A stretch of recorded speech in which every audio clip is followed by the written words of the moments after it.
मैंने आपके नोट्स तैयार कर लिए हैं दोस्तों। और आज जो है हम मिनट से करेंगे और एंड तक पूरा कर लेंगे। यानी सिर्फ जो स्टार्टिंग के आपका ये जो मैनेजमेंट एंड एडमिनिस्ट्रेशन का चैप्टर है, उसके जो स्टार्टिंग के जो कुछ रजिस्टर वाला कॉन्सेप्ट है, एनुअल रिटर्न एंड रजिस्टर, उसे छोड़कर आपका ये पूरा चैप्टर हो जाएगा। और जो वो स्टार्टिंग वाला है वो मैं आपको नेक्स्ट क्लास में करा दूंगा। तो एक बहुत ही लेंदी आपका ये चैप्टर रहा, जिस पर मैं नोट्स बनाने में मेरा बहुत समय गया। हालांकि करना तो मुझे स्टडी मटेरियल ही कॉपी पेस्ट था, पर उसमें डुप्लीकेट चीज़ें हटानी थी, रिफाइनमेंट करनी थी, उसमें मेरा काफ़ी समय चले गया, है ना। कोई बात नहीं, इससे हमें आगे फ्यूचर में फ़ायदा मिलेगा। आज जो है हम मिनट से हम स्टार्ट करेंगे सेक्शन 118 से। तो उससे पहले मैं आपको बता देना चाहता हूँ कि बहुत सारे तरीके की ना मीटिंग्स होती है। जैसे बोलते हैं ना, मैं मीटिंग में हूँ। मीटिंग में क्या होता है, लोग मिलते हैं, कोई डिसीजन लेते हैं, डिस्कशन करते हैं। तो वैसे जो मेंबर्स होते हैं कंपनी के, उनकी भी मीटिंग हो सकती है, क्रेडिटर्स की मीटिंग भी हो सकती है, बोर्ड ऑफ डायरेक्टर्स की मीटिंग भी हो सकती है। और अगर बोर्ड ऑफ डायरेक्टर ने कोई कमेटी बनाई है, जैसे आईसीए ने भी एक हाई लेवल कमेटी का गठन किया था आईसीए रिफॉर्म्स के लिए, तो सिमिलरली जो है बोर्ड ऑफ डायरेक्टर्स भी जो है कमेटी बना सकते हैं। और मेंबर्स हो, क्रेडिटर हो, बोर्ड ऑफ डायरेक्टर्स हो या उनकी कमेटी हो, चारों में से किसी की भी मीटिंग होगी, तो उन सभी के लिए, हर टाइप ऑफ मीटिंग के लिए अलग अलग जो है मिनट बुक जो है बनाई जाएगी। बुक का मतलब किताब हो सकती है, एक्सेल की फाइल हो सकती है, कई और फाइल हो सकती है जो आप सॉफ्ट कॉपी में बनाने के लिए यूज़ करते हैं, यानी इलेक्ट्रॉनिकली आप रखने की कोशिश करते हैं। ये कुछ भी हो सकता है, बट अलग अलग आप सेपरेटली जो है हर टाइप की मिनट्स जो होगी, हर टाइप की जो मीटिंग होगी उसकी मिनट्स आप अलग अलग रखेंगे। मिनट्स का मतलब कुछ नहीं होता, एक तरह की समरी होती है, और उसे हम डॉक्यूमेंट कर लेते हैं कि जो जो चीज़ें हमने वहाँ डिस्कस करी मीटिंग में और क्या क्या रेजोल्यूशन पास हुआ। रेजोल्यूशन का मतलब एक डिसीजन कि हम ये करना चाहते हैं, वो रेजोल्यूशन है। अब उसको पास कर भी सकते हैं, फेल भी कर सकते हैं। मेजॉरिटी साथ देगी तो पास होगा, ऑर्डिनरी रेजोल्यूशन है तो 50% से ज़्यादा एग्री करेंगे तो पास होगा, और स्पेशल रेजोल्यूशन की ज़रूरत है तो 75% ज़्यादा एग्री करेंगे तो पास होगा। तो ये जो है आपका प्रोसीजर है कि राय मशुरा कर कर जो है हम चीज़ों पर निष्कर्ष निकालते हैं, डिसीजन लेते हैं। अब उस मीटिंग में क्या हुआ उसे हम जो है मिनट्स की फॉर्म में जो है डॉक्यूमेंट कर कर रखते हैं, ताकि फ्यूचर में रेफरेंस के लिए जो है हम देख पाएँ कि अच्छा, इस तारीख को ये मीटिंग हुई थी, ऐसे कन्वीन कराई गई, इतने लोग आए थे, ये डिसीजन था, ये पास हुआ, कितने ने फेवर किया, कितनों ने अगेंस्ट किया, जो भी है वो सारी चीज़ें जो है मिनट्स में आएगी। जब हम स्टैट ऑडिट करने जाते हैं तो भी हमें ये चेक करना होता है कि मीटिंग हुई या नहीं हुई, तो उसके लिए हम उसके मिनट्स मंगाते हैं कि ऐसा कोई मेजर तो नहीं है जो बिजनेस को इम्पैक्ट कर रहा है, कोई मेजर डिसीजन, वो हम जो है मिनट से पढ़कर देखते थे। तो इसीलिए जो है मिनट्स का जो है यूज़ होता है। और ये आपको बनानी पड़ती है with in 30 days of the conclusion of the meeting. यानी जैसे ही मीटिंग खत्म होगी तो उसके 30 डेज में आप उसे बुक्स में एंटर करेंगे।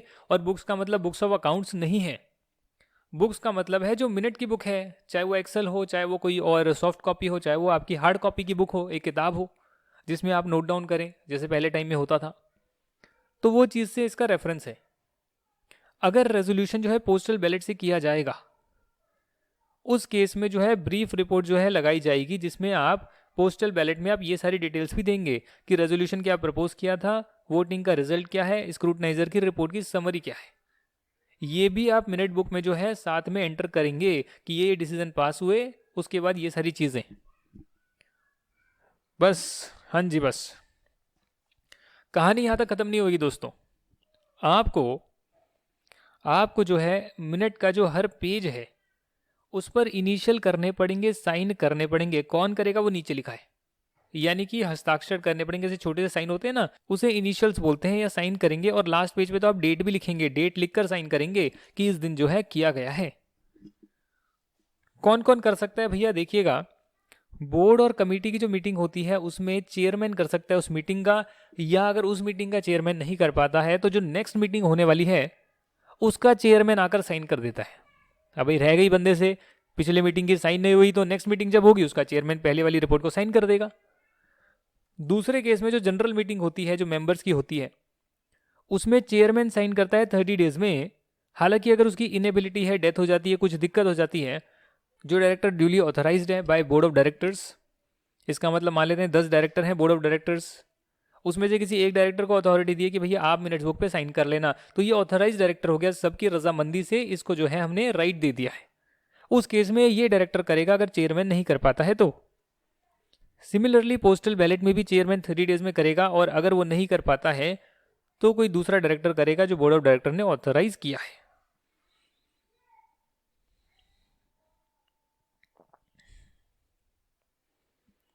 ये जो मिनट्स बुक है दोस्तों, ये आपको जो है अपने रजिस्टर्ड ऑफिस में रखनी होती है। जनरल मीटिंग की तो रजिस्टर्ड ऑफिस में ही रखनी होती है, very important point.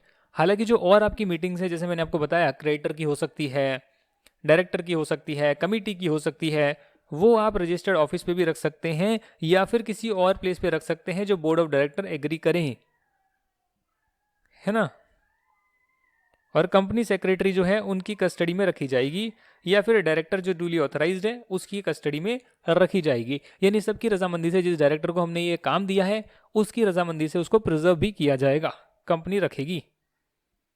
Section 8 company जो है इस प्रोविजन से जो है, सेक्शन 118 के प्रोविजन से एग्जेम्प्ट है, यानी उसे ये फॉलो करने की जरूरत नहीं है। Following points regarding the minutes as per section 118 are given below. ये तो मैंने आपको बता ही दिया, जो रूल 25 है उसके हिसाब से कैसे मिनट्स बुक को प्रिपेयर किया जाता है। ये रूल 25 की बातें जो है मैंने यहाँ आपको बताई, रूल 25 की बातें मैंने आपको बताई। आप जो मिनट बुक है उसको जो है आप कंसिक्यूटिवली नंबर डालकर रखेंगे। आप उसमें फेयर एंड करेक्ट समरी जो है प्रोसीडिंग की वो आप लिखेंगे। ये तो बड़ा आसान हो गया, मैंने बोल्ड कर दिया, जो जो आपको याद करने की पॉइंट्स मैंने बोल्ड कर दिए कि अच्छा बस यही बात है क्या। हाँ जी, पूरा सेंटेंस याद नहीं करना है, सिर्फ ये समझना है कि रूल 25 के हिसाब से मिनट्स बुक बनती है। So minute books are prepared as per rule 25, पूरा सेंटेंस बना लिया। कंसिक्यूटिवली नंबर होती है, minutes book should be consecutively numbered, पूरा सेंटेंस बना लिया। तो आपने बात तो दो ही अक्षर याद करे आपने। ऐसे ही मैं याद करता था, वैसे ही मैंने आपके लिए कर दिया है। फेयर एंड करेक्ट समरी होनी चाहिए। अपॉइंटमेंट जिन लोगों को किया गया है, क्योंकि मिनट्स में जो है, मीटिंग में जो है बहुत सारे लोग अपॉइंट भी होते हैं, उस केस में दोस्तों जिनको अपॉइंट किया गया है, जिनका अपॉइंटमेंट किया गया है, वो भी आप जो है इंक्लूड करेंगे। In case of board meeting और कमेटी की जो मीटिंग होती है उसमें साथ में आप ये भी लिखेंगे कौन कौन से डायरेक्टर प्रेजेंट थे मीटिंग में, and in each resolution pass at the meeting name of the director if any descending from the resolution.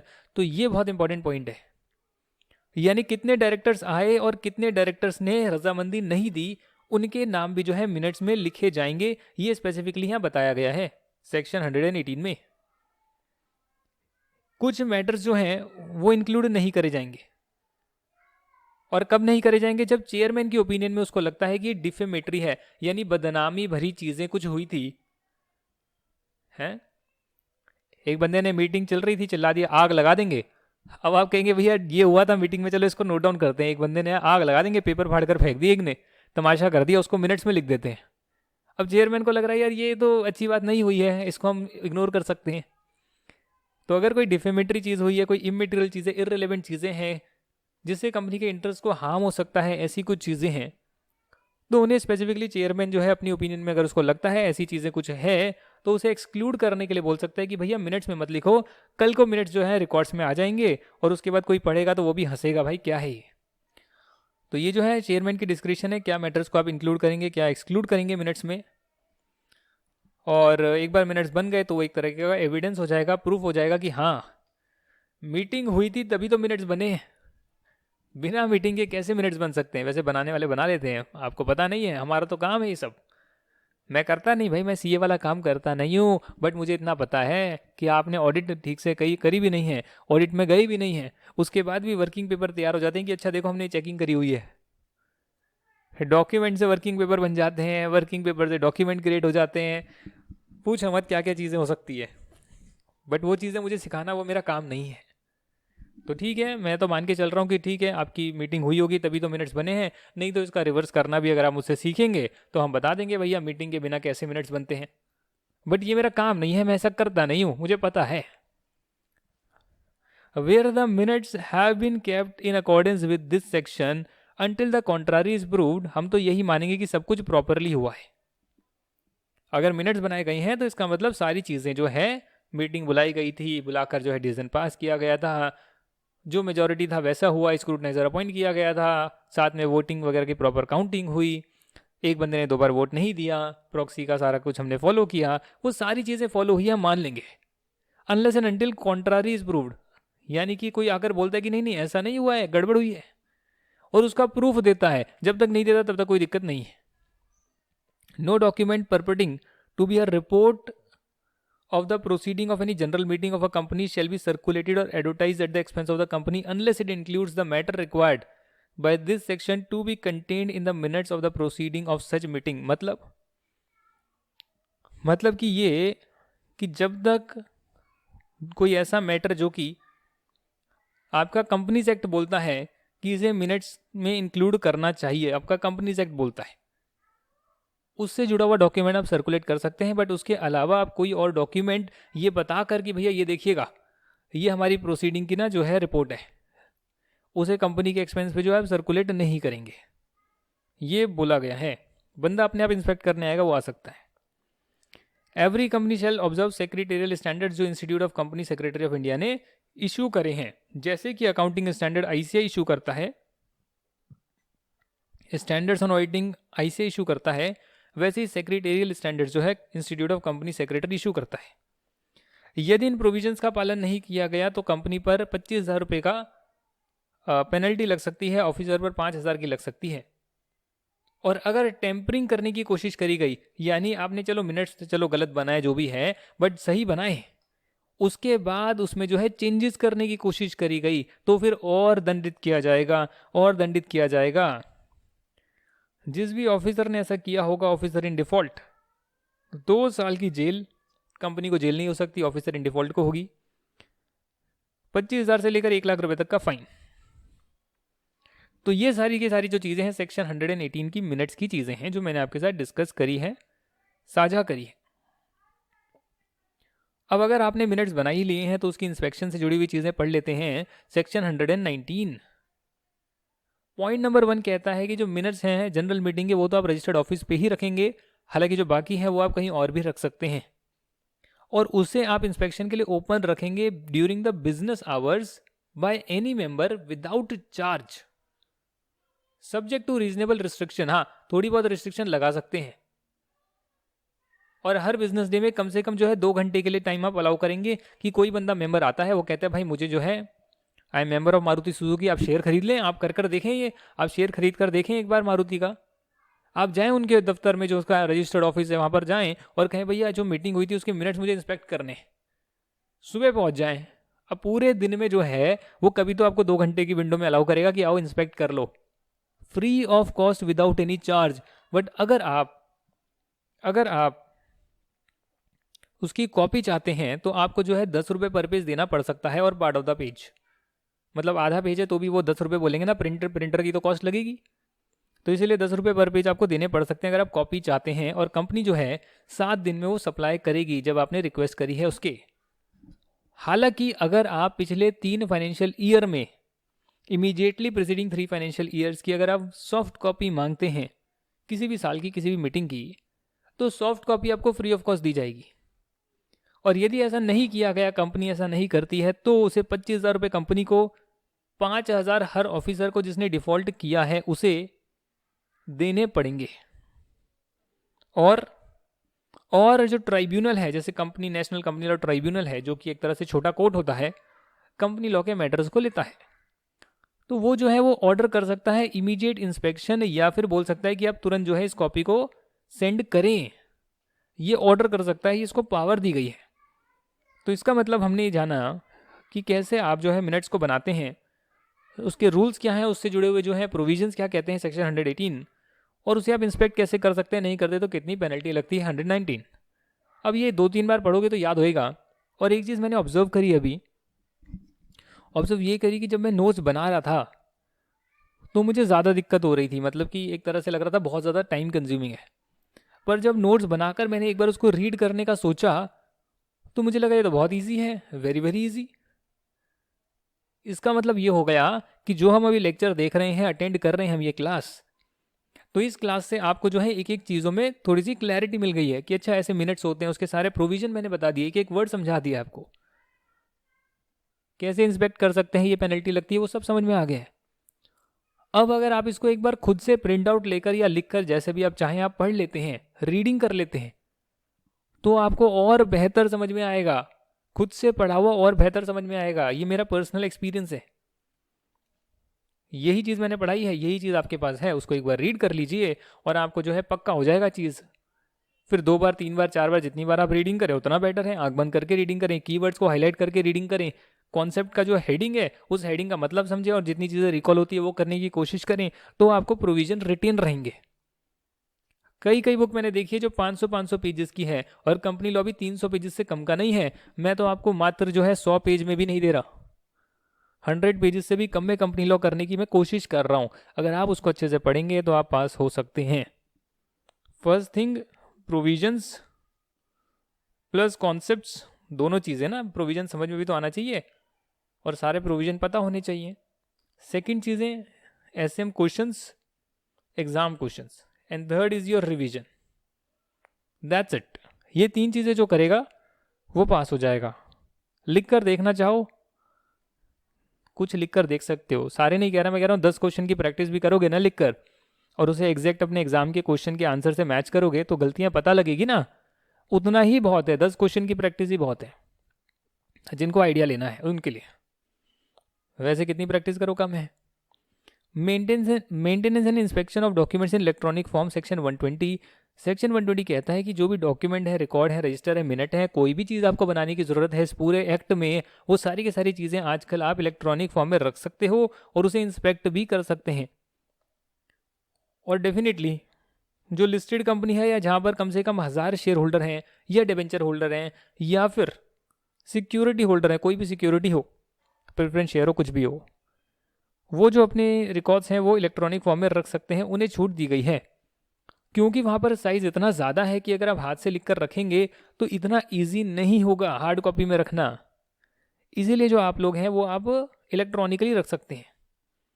जो मैनेजिंग डायरेक्टर है, कंपनी सेक्रेटरी है, किसी और डायरेक्टर ऑफिसर को हमने ऑथराइज किया है, रिस्पॉन्सिबिलिटी दी है, वो जो है मेंटेन भी करेगा और इलेक्ट्रॉनिक रिकॉर्ड की सिक्योरिटी को भी देखेगा, क्योंकि फाइल कॉपी पेस्ट हो गई तो गड़बड़ हो सकती है। ये रूल 28 बोलता है, 27 रूल 28 लाइन में चल रहे हैं, याद होते हैं तो ठीक है, नहीं होते तो बातें तो याद रख लो। Where a company maintain its record in electronic form, any duty impose by the act और rules made thereunder to make those records available for inspection or provide copies of whole or part of the record shall be construed as the duty to make the records available for inspection in electronic form। क्या मतलब कि act में हर जगह नहीं लिखा होगा कि electronic mode में कॉपी सप्लाई करें, एक्ट में लिखा होगा कॉपी सप्लाई करें। तो जहां जहां जिसको जो है इलेक्ट्रॉनिक मोड में जो है बनाने की छूट दी गई है, रिकॉर्ड्स को रखने की छूट दी गई है, जहां जहां एक्ट में लिखा होगा कि आपको जो है कॉपी सप्लाई करनी है इन रिकॉर्ड्स की, वहां आप इलेक्ट्रॉनिक फॉर्म में उसको सप्लाई कर सकते हैं। क्योंकि अगर आप इलेक्ट्रॉनिक में रखेंगे और कॉपी हार्ड में सप्लाई करेंगे तो कैसे पॉसिबल होगा। हालांकि अगर किसी ने हार्ड में डिमांड करी तो 10 रुपये पर पेज आपको आप जो है चार्ज कर सकते हैं। ये जो है आपकी मिनट्स की बात हो गई, इंस्पेक्शन की बात हो गई, मेंटेनेंस की बात हो गई, डॉक्यूमेंट्स इन इलेक्ट्रॉनिक फॉर्म। आखिरी कॉन्सेप्ट है मीटिंग्स। 2 ही पेज बाकी हैं क्या? हो जाएगा, पूरा कर लेंगे आज, कर ही रहेंगे। 2 टाइप की मीटिंग्स होती है, एनुअल जनरल मीटिंग जो साल में एक बार होती है सेक्शन 96, और एक्स्ट्रा ऑर्डिनरी जनरल मीटिंग जो साल में बीच में भी हो सकती है सेक्शन 100। क्या कहता है एनुअल जनरल मीटिंग का सेक्शन 96? ये कहता है कि 1% कंपनी को छोड़कर बाकी सभी जो कंपनीज हैं, पब्लिक हो प्राइवेट हो कोई भी हो, 1% कंपनी को छोड़कर बाकी सभी कंपनीज को अपनी एजीएम करवानी चाहिए हर साल, और 2 एजीएम के बीच में 15 महीने से ज़्यादा का गैप आपको नहीं रखना चाहिए। The company shall specify the meeting as AGM in its notice calling it. यानी जो भी मीटिंग का नोटिस दिया जाएगा उसमें बताया जाएगा कि ये जो मीटिंग है ये एक एनुअल जनरल मीटिंग है। जो आपकी फर्स्ट एजीएम होगी वो आप 9 महीने में कर सकते हैं from date of closing the first financial year, जो अप्रैल से मार्च का होता है, जो आपको पता है। पहले नहीं होता था, अब तो अप्रैल से मार्च के ईयर होते हैं, तो मार्च खत्म होने के 9 महीने बाद यानी 30 सितंबर तक आपको जो है अपनी पहली एजीएम जो है कर लेनी है। और उसके बाद का तो बता ही दिया है, बाकी जितनी भी एजीएम होगी वो 6 महीने में कर लेनी है from the date of closing its financial year. तो 2 मीटिंग के बीच में 15 महीने से ज़्यादा का गैप ना हो और 6 महीने में फाइनेंशियल ईयर क्लोज होने के मीटिंग भी हो जाए। वैसे मैंने गलत बोल दिया कि 9 महीने तो आपके दिसंबर तक बनेंगे ना, हाँ तो पहली जो मीटिंग है वो आपका ईयर क्लोज होने के दिसंबर तक भी हो सकती है। मार्च में क्लोज हो गया तो दिसंबर तक, अप्रैल मई जून जुलाई अगस्त सितंबर अक्टूबर नवंबर दिसंबर, उसके बाद जो है 30 सितंबर तक जो है सारी मीटिंग करवानी पड़ेगी आपको हर साल की। इस पर जो है प्रैक्टिकल क्वेश्चन भी पूछ लिए जाते हैं, बुक में है, बुक के एग्जाम्पल कराऊंगा बाद में चैप्टर होने के बाद। Where company hold its first AGM it shall not be necessary for the company to hold any AGM in the year of its incorporation. हाँ, जाहिर सी बात है, अब जैसे मान लेते हैं कंपनी जो है इनकॉर्पोरेट हो गई है दिसंबर को, तो 31 दिसंबर को इनकॉर्पोरेट हुई है, मार्च आएगा, फिर मार्च आने के बाद जो है नेक्स्ट ईयर वो क्या करेंगे, अपनी एजीएम करेंगे, फर्स्ट एजीएम। तो जिस साल इनकॉर्पोरेट हुई वो ईयर तो पिछला वाला था, उस साल कोई एजीएम हुई नहीं, it's fine, it's perfectly fine. First AGM जो है आप ईयर क्लोज होने के बाद कर सकते हैं। हालांकि जो रजिस्ट्रार है वो 3 महीने का एक्सटेंशन भी दे सकता है कंपनी को अगर कोई रीजनेबल ग्राउंड है तो, accept in the case of first AGM. ये ऐसे है कि मॉड्यूल में करेक्शन भी आई है, मतलब ये तो ठीक है, ये तो बिल्कुल ठीक लिखा हुआ है कि फर्स्ट एजीएम में एक्सटेंशन नहीं मिलेगी क्योंकि पहले ही वो 9 महीने का टाइम दिया हुआ है, बट बाकी एजीएम में जो है 3 महीने का जो है बेनिफिट दे सकते हैं, एक्स्ट्रा टाइम दे सकते हैं। कोई रीज़न है नहीं हो पाई, फाइनेंशियल रिपोर्ट ही फाइनल नहीं हो पाई, क्या करोगे आप रिक्वेस्ट करोगे रजिस्ट्रार को, भैया ये कुछ हमारे जो है चेंज हुए, इंडेस वगैरह में प्रॉब्लम है, कुछ लॉ चेंज हुआ है, हमें प्रॉब्लम है, दिक्कत लग रही है हमें समझने में, हमारा से ये काम कर रहा है और बंदे काम कर रहे हैं, 3 महीने और दे दो, तो वो दे देंगे। बट फर्स्ट एजीएम में कोई टाइम पीरियड नहीं मिलेगा। आईसीए ने अपनी मॉड्यूल में फर्स्ट एजीएम में भी 3 महीने का एक्स्ट्रा टाइम वाली बात लिख दी थी, उसे कटवा दिया है, करेक्शन करवा दी है। सेक्शन 96 सब सेक्शन 2 आपका आ गया है। जो भी आप एजीएम बुलाएंगे वो आप बिजनेस आवर्स में बुलाएंगे, 9 से 6 बजे तक बुलाएंगे, किसी भी दिन बुलाएंगे, बट नेशनल हॉलीडे वो नहीं होना चाहिए, और कंपनी के रजिस्टर्ड ऑफिस में बुलाएंगे या सेम सिटी टाउन या विलेज में बुलाएंगे जहां आपका रजिस्टर्ड ऑफिस सिचुएटेड है। Very very very very important point. आप दिल्ली में आपका रजिस्टर्ड ऑफिस है, आप एजीएम बोलते हैं चलो हम करते हैं, हम लंदन में कर रहे हैं, तो वहां तो बंदे पहुंच नहीं ना पाएंगे। उत्तर प्रदेश में करते हैं, अरे जहां आपका ऑफिस है उसी की आप एरिया में, उसी टाउन विलेज के एरिया में आप कराइए। हालांकि जो अनलिस्टेड कंपनी है वो कहीं भी करा सकती है, अगर कंसेंट मिल जाती है कहीं भी करा सकती है। इंडिया के बाहर तो आप वैसे भी नहीं करा सकते, इंडिया में आप करा सकते हैं अगर कंसेंट मिल जाती है सभी मेंबर्स की इन एडवांस। ऑल लिख दिया ना, ऑल, सब लोग कहते हैं ठीक है यार यहाँ करेंगे, सभी लोग 100% एग्री कर लेते हैं, ठीक है। सेंट्रल गवर्नमेंट चाहे तो एग्जाम कर सकती है, बेनिफिट दे सकती है, आप कहीं और भी करें, और उसी के तहत जो है गवर्नमेंट कंपनी जो है वो अपनी एजीएम कहीं और भी कर सकती है at any other place as central government may approve in this behalf. हालांकि गवर्नमेंट कंपनी अपनी मीटिंग रजिस्टर्ड प्लेस से भी अलग जगह पे कर सकती है, सेंट्रल गवर्नमेंट अगर अप्रूव करे तो।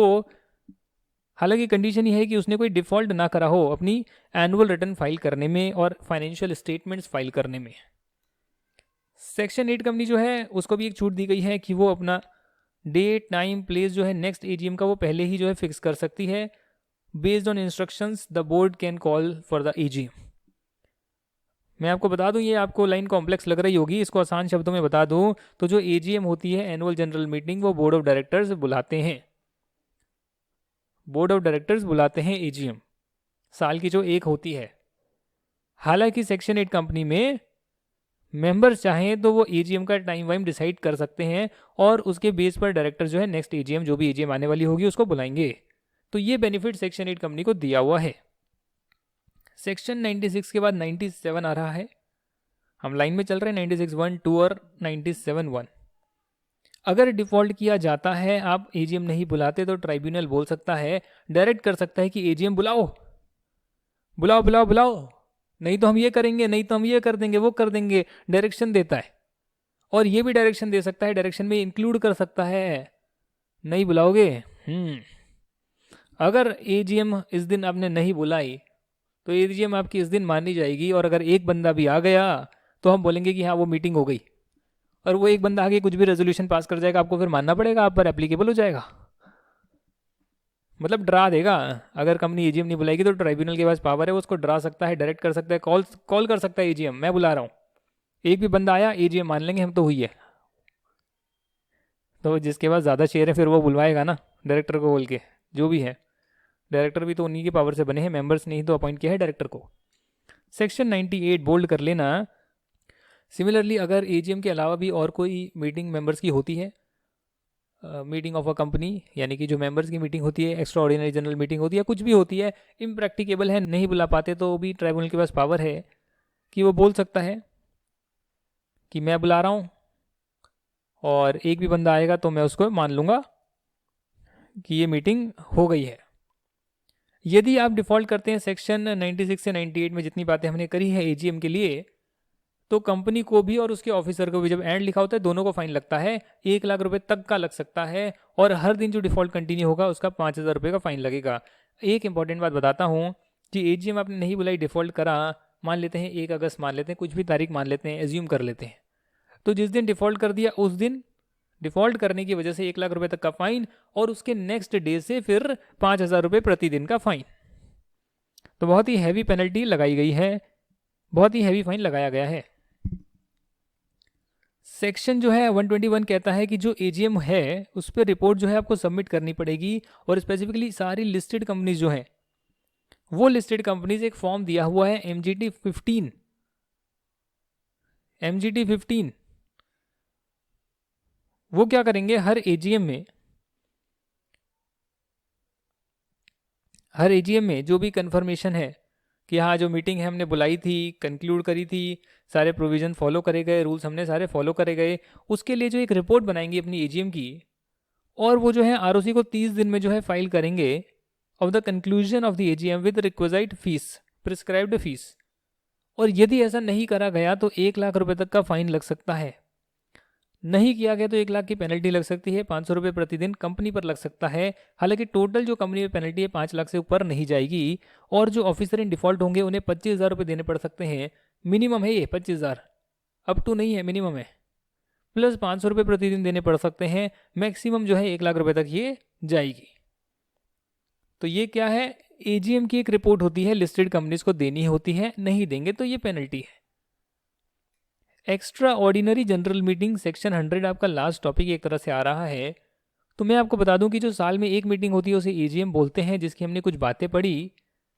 पहली मीटिंग 9 महीने ईयर क्लोज होने के, बाकी 6 महीने ईयर क्लोज होने के, हर मीटिंग के बीच में 15 महीने से ज़्यादा का गैप ना हो, मेंबर्स की जो है मीटिंग बोर्ड ऑफ डायरेक्टर्स बुलाते हैं, तो ये एजीएम आपकी साल की होती है।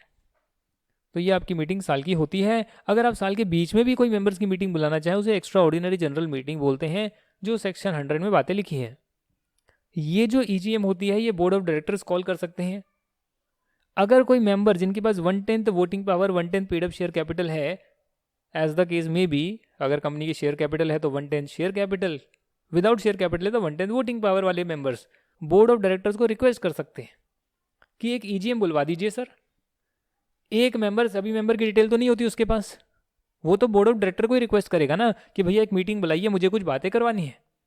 तो वो मेंबर बोलेंगे भाई तेरी बात हम क्यों सुने, कोई भी उठकर आ जाएगा एक शेयर लेकर, 1 रुपये का शेयर लेकर, बोलेगा मीटिंग करवाओ। तो कम से कम 1/10 यानी 10% वोटिंग पावर वाले लोग ही अगर रिकमेंड करते हैं मीटिंग के लिए, तब जो है मीटिंग बुलवाई जाती है। अगर बोर्ड ऑफ डायरेक्टर नहीं मानते बात, 21 दिन के भीतर वो बात को नहीं मानते और कॉल नहीं करते मीटिंग, जो कि होनी चाहिए within 45 days from the date of receipt of such requisition. मतलब क्या बोल दिया, मतलब ये बोल दिया कि मैंने बोर्ड ऑफ डायरेक्टर्स को रिक्वेस्ट करी, 1/10 मेंबर थे हम, 1/10 शेयर होल्डर थे जिनके पास पावर थी, वोटिंग पावर थी 1/10। हम रिक्वेस्ट करते हैं, डायरेक्टर्स जो है 21 दिन में जो है कुछ ना कुछ संदेश भेजना चाहिए उन्हें। 21 दिन तक कोई संदेश नहीं आता, इसका मतलब उन्होंने काम नहीं किया। 21 दिन तक संदेश आता है तो भी वो बोलते हैं हाँ 3 साल बाद करेंगे मीटिंग, नहीं। विद इन 21 डेज जो है बोर्ड ऑफ डायरेक्टर्स की तरफ से बुलावा आना चाहिए, मैसेज आना चाहिए कि ईजीएम जो है विद इन 45 डेज हम करवाने वाले हैं, 1.5 महीने के विद इन, जब आपने रिक्वेस्ट करी उसके 1.5 महीने के विद इन हम करवाने वाले हैं। और अगर ऐसा नहीं करते तो रिक्वेजिशनर्स जो हैं, वो जो रिक्वेजिशन जिन लोगों ने करी थी वो खुद, यदि बोर्ड ऑफ डायरेक्टर्स मना करते हैं, नहीं कराते हैं, वो खुद जो है ईजीएम 3 महीने के पीरियड में करवा सकते हैं, विद इन 3 मंथ्स। और उस केस में कंपनी को सारे खर्चे वगैरह भी देने पड़ेंगे, और डायरेक्टर जिसने डिफॉल्ट करा उसकी रेमुनरेशन से कटेंगे। बहुत इंटरेस्टिंग पॉइंट है, इंपॉर्टेंट, ईजीएम के लिए बहुत इंपॉर्टेंट पॉइंट है। ईजीएम आप जो है इंडिया में ही कराएंगे। हालांकि अगर कोई कंपनी होली ओन्ड सब्सिडरी है किसी ऐसी कंपनी की जो इंडिया के बाहर है, ए लिमिटेड जो है यूएसए में है, इसकी wholly owned subsidiary B limited India में है, तो 100% शेयर तो ए लिमिटेड के ही है। अब ये चाहे तो इसकी ईजीएम जो है इंडिया के बाहर करवा सकती है, क्योंकि वो पूरी की पूरी बाहर वाले बंदे ने ही ओन करके रखी है। रूल 17 कहता है कॉलिंग ऑफ ईजीएम बाय रिक्वेजिशनिस्ट। बड़ा ही अजीब नाम है, रिक्वेजिशनिस्ट। जो रिक्वेजिशन करता है, रिक्वेस्ट करता है, वो जब खुद बुलाएंगे तो उसके लिए क्या प्रोसीजर है वो यहाँ दे रखा है। जो मेंबर जो रिक्वेस्ट करते हैं, मेंबर अगर खुद ईजीएम को कॉल करेंगे सेक्शन 100 सब सेक्शन 4 के तहत, तो क्या होगा, वो सबसे पहले जो है रिक्वेजिशन जो है प्रोवाइड करेंगे राइटिंग में, इलेक्ट्रॉनिक मोड में, और 21 दिन का कम से कम नोटिस देंगे to the propose date of EGM. हाँ, मतलब डेफिनेटली अगर नोटिस जाएगा ईजीएम का भी तो भी 21 दिन का तो टाइम देंगे ही ना, भले ये 3 महीने में करवा लेना होता हो, पर जब नोटिस जाएगा उसका 21 दिन के बाद ही वो ईजीएम की डेट निकालेंगे। नोटिस में जो है प्लेस बताएंगे, डेट बताएंगे, बिजनेस टू बी ट्रांजेक्टेड बताएंगे, किन मुद्दों पर हम डिस्कशन करने वाले हैं। अरे मान लेते हैं कि मेरा लर्निंग का बिजनेस है, बहुत सारे बोर्ड ऑफ डायरेक्टर, बहुत सारे डायरेक्टर्स, बहुत सारे मेंबर हैं, मान लेते हैं, और हम कहते हैं नहीं हम एक्सपैंड करने वाले हैं, एक्सपेंशन में हम ऑफलाइन कोचिंग में जाने वाले हैं, इसका डिसीजन हमें लेना है बिजनेस का कि जाए या ना जाए। मेंबर्स की मीटिंग बुलाते हैं तो हो गई ईजीएम, साल के बीच में बुलाते हैं हो गई ईजीएम, हो गया स्पेशल बिजनेस। तो ये चीज़ होती है। जो रिक्वेजिशन करते हैं वो मीटिंग बुलाएंगे रजिस्टर्ड ऑफिस में या सेम सिटी में, और बुलाएंगे किसी भी दिन, हालांकि नेशनल हॉलीडे वाले दिन नहीं बुलाएंगे। अगर रेजोल्यूशन स्पेशल रेजोल्यूशन है तो उन्हें साथ में एक नोटिस भी देना पड़ेगा, क्योंकि 75% का वोटिंग चाहिए ना स्पेशल रेजोल्यूशन के लिए। तो अगर स्पेशल रेजोल्यूशन पास करने की जरूरत है, ऐसा कोई मुद्दा है, तो उस केस में जो है वो एक नोटिस भी भेजेंगे, उसमें एक्सप्लेन भी करेंगे चीज़ें। नोटिस को वो सभी लोग साइन करेंगे, और अगर सभी लोग साइन नहीं कर पाए तो कोई एक रिक्वेजिशनिस्ट जो है, मतलब जिनके पास 1/10 पावर थी ना, या तो वो सभी लोग साइन करेंगे उसे। मान लेते हैं 2 मेंबर के पास ही 1/10 पावर है तो क्या दिक्कत है, बट अगर बहुत सारे लोग मिलकर जो है 1/10 पावर बनाते हैं, उस केस में जो है सब लोग जो है किसी एक को भी ऑथराइज कर सकते हैं कि भैया तुम इस साइन कर दो, तुम इस नोटिस को साइन कर दो। अगर इलेक्ट्रॉनिकली भेज रहे हैं तो उसकी स्कैन कॉपी भेजेंगे। No explanatory statement is required under section 102 need to be annex to the notice of an extraordinary general meeting convened by the requisitionist, and the requisitionist may disclose the reasons for the resolution which they propose to move at the meeting। देखिए notice अलग होता है, explanatory statement अलग होती है, दोनों अलग बातें मैं आपको अभी क्लियर कर देता हूँ। नोटिस सिंपल सा नोटिस है, एक्सप्लेनेटरी स्टेटमेंट उसके पीछे का एक अनेक्स्चर लगा है जिसमें और बातें लिखी है, डिटेल लिखी है। तो यहाँ कहते हैं कि ईजीएम बुलाने के लिए आपको एक्सप्लेनेटरी स्टेटमेंट की जरूरत नहीं है। हाँ, अगर स्पेशल रेजोल्यूशन चाहिए तो एक नोटिस की जरूरत है आपको। उस नोटिस को आप साइन जरूर करेंगे, मतलब साइन जरूर करेंगे और नोटिस भेजेंगे, बस ये लिखा है, इतनी सी बात लिखी है। और मैं क्या बताऊं आपको, बस यही है। जो भी नोटिस आपको भेजना है वो उन मेंबर्स को देंगे जो मेंबर्स के रजिस्टर में जिनका नाम आ रहा है, within 3 days on which the requisitionist deposit with the company a valid requisition for calling an extraordinary general meeting.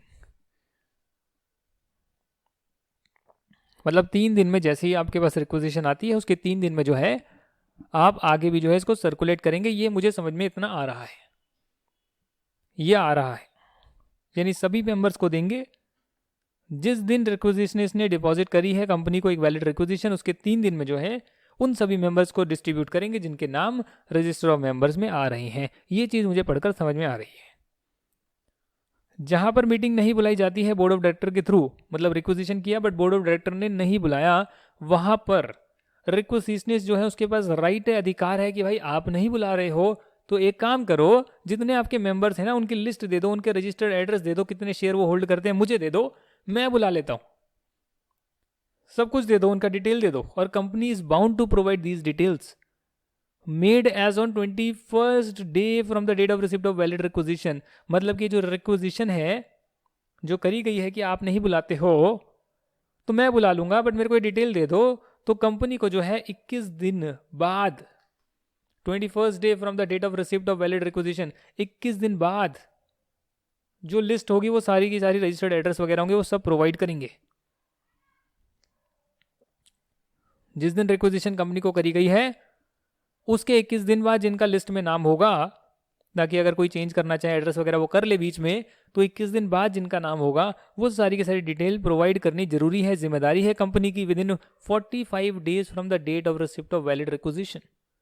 यानी कि 1 अगस्त को जो है रिक्वेजिशनिस्ट बोलते हैं कि भैया करें, हमें जो है मतलब आप बुलाएं, या तो कंपनी बुलाएगी या नहीं बुलाएगी। नहीं बुला रही है, 21 दिन हो गए हैं, तो रिक्वेजिशनिस्ट अपने आप बुलाएंगे, जो मैंने ऊपर बताया 21 दिन का टाइम दिया गया है बोर्ड ऑफ डायरेक्टर्स को एक्शन लेने के लिए, वो नहीं लेते तो 21 दिन बाद जो सारी डिटेल है वो प्रोवाइड करेंगे with in 45 days, with in 45 days from 1 अगस्त सारी डिटेल्स देंगे, फिर जो है रिक्वेजिशनिस्ट जो है बुला सकते हैं। हालांकि ये भी कब बुला सकते हैं वो ऊपर जो है लिखा हुआ था, रिक्वेजिशनिस्ट जो है वो बुला सकते हैं 3 महीने के अंदर। अच्छा ठीक है। Notice of the meeting shall be given by speed post, registered post, electronic mode से आप भेज सकते हैं। अगर कोई एक्सीडेंटल ओमिशन हो गया, बाई चांस किसी को नहीं दे पाए, तो उससे आपकी मीटिंग इनवैलिडेट नहीं होगी, मीटिंग जो है वैलिड होगी। हालांकि आपको प्रूव करना पड़ेगा ये हमसे गलती हो गई है भैया, जानबूझकर नहीं किया है हमने, जैसे कि नॉर्मली नोटिस वाले हमने कॉन्सेप्ट में किया था। 1% कंपनी के लिए कुछ इंपॉर्टेंट पॉइंट्स है, जिसके बाद आपका चैप्टर कंप्लीट है। हालांकि डेफिनेटली रजिस्टर वाला कॉन्सेप्ट बचेगा, उसे मैं आपको नेक्स्ट क्लास में कराऊंगा। ये जो भी सेक्शन हमने करे हैं, सेक्शन 98, सेक्शन 100 to 111, ये 1% कंपनी पे नहीं लगते हैं। दूसरा, जहां पर भी हमने बात करी है कि any business which is to be transacted at general meeting या फिर बोर्ड मीटिंग, जो भी बिजनेस ट्रांजैक्ट करना है, तो 1% कंपनी में तो एक ही बंदा होता है ना, एक ही डायरेक्टर हो सकता है, एक ही बंदे की ओनरशिप होती है। उस केस में क्या होगा, वहां पर ये सफिशिएंट है कि अगर रेजोल्यूशन जो है वो कम्युनिकेट कर दिया जाता है टू द कंपनी और उसे मिनट्स बुक में रेजोल्यूशन को एंटर कर दिया जाता है, जो मिनट्स बुक बनानी होती है सेक्शन 118 में साइन कर दिया जाता है, डेट कर दिया जाता है, तो उसे मान लिया जाएगा deemed to be the date of the meeting for all the purposes under this act. बस आपने क्या किया, 1% कंपनी में, कंपनी तो सेपरेट पर्सन ही है, बट ऑलमोस्ट एक ही बंदे की ओनरशिप है, एक ही बंदा डायरेक्टर है। अब वो बंदा डायरेक्टर है, वो क्या करता है, वो ओनर भी वही है अगर मान लेते हैं, तो सारी की सारी वो चीज़ें हैं वो कंपनी को सबमिट करता है, रेजोल्यूशन हम पास कर रहे हैं, तो कंपनी की जैसे ही कंपनी सेपरेट पर्सन है उसकी मिनट्स बुक में हम उसे एंटर करेंगे, तो मान लेंगे कि आपने सारी की सारी जो है मीटिंग बुलाई थी, मीटिंग कन्वीन करी थी, आपको कोई ऐसा कुछ और फॉर्मेलिटी करने की जरूरत नहीं है। एक ही बंदे का डिसीजन बस फॉर्मेलिटी के लिए लिखा हुआ है कि आप जैसे ही एंटर करेंगे मिनट्स बुक में, तो मान लिया जाएगा कि आपने सारी मीटिंग वगैरह बुलाई है, और वही डेट हम आपकी मीटिंग की डेट मान लेंगे जिस दिन आप मिनट्स बुक में एंट्री करेंगे। ये 1% कंपनी के लिए है। ये जो है 25 पेज के नोट्स हैं, इससे जो है बहुत अच्छे नंबरों का जो है क्वेश्चन आता है इन कॉर्पोरेशन से। चलो, चार्जेस और डिपॉजिट मैंने आपको वो चैप्टर कराया उससे भी, इस चैप्टर से स्पेसिफिकली, और डेफिनेटली ऑडिट वाले जो चैप्टर है उससे भी, और डिविडेंड वाला भी हम करेंगे तो उससे भी एक क्वेश्चन आएगा। तो अगर आप इतना कर लेते हैं, इनकॉर्पोरेशन, चार्ज ऑफ डिपॉजिट जो भी है, registration of charge, acceptance of deposit, management and administration, audit वाला चैप्टर जो ऑडिट में भी है, और डिविडेंड वाला चैप्टर, तो आपके जो है बहुत अच्छे नंबर आ सकते हैं।